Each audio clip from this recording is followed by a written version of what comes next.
අර third shy දරුවගේ ප්‍රශ්නෙට උත්තරයකුත් පොඩ්ඩක් කොහොමව දෙන්නම් මොකද වර්ගයේ කට්ටිය ඉන්නේ හින්දා. පුතා ඔය ෂයි එක ස්කිප් කරන්න හිතෙනවනේ. ඕක කරන්න එපා. හේතුව ඔයාට ගිය සැරේත් BCC තියනවා කියන්නේ ඔයා ජීවිතේ ගොඩ දාගත්ත ළමින්නේ. පුතේ C1 S2 තිබිලා යාපනයේ බයෝසයන්ස් කියලා PhD එකට ගිය ළමයි ඉන්නවා. CSS තියාගෙන PhD යන්න පුළුවන් නම් ඔයා දැන්ටත් ඔයාගේ ජීවිතේ ගොඩ දාගෙන ඉන්නේ. එතකොට ඔයාට මෙහෙම එකක් ඇති. මෙඩිසින්ම යන්න ඕන වගේ අදහසක්. ඒ කියලා ඔය ෂයි එක ස්කිප් කරන්න එපා. ඔය ෂයි එක වාට ස්කිප් කරන්න හිතෙන්නේ මේ වෙලාවේ තියෙන ස්ට්‍රෙස් එකත් එක්ක. හරි. ඔයා ඔය මට්ටමින් ලියන්නකො විභාගේ.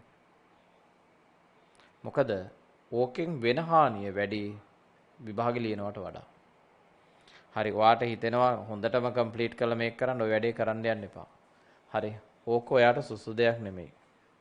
මම අවුරුදු ගානක අවබෝධයකින් කියන්නේ ඕක ඔයාට සුසු දෙයක් නෙමෙයි. සමහර දුවලා මගේ පන්ති වල ඉඳලා තියෙනවා. ඒ ළමයි ඇත්තටම ස්වභාවිකව දක්ෂයි. හැබැයි ඒ ළමයිට විභාග බීතිකාවක් තියෙනවා.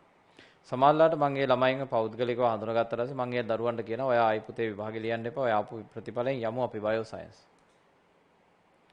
එහෙම ගිය ළමයි දැන් ඔය කැම්පස් වල උගන්වනවා.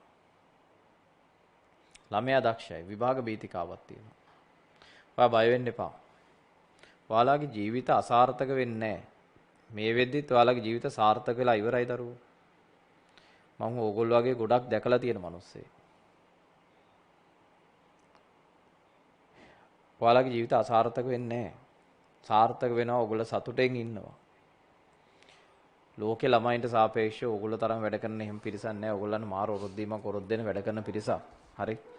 මේ දවස් ටිකේ අපි මේක මැනේජ් කරගමු.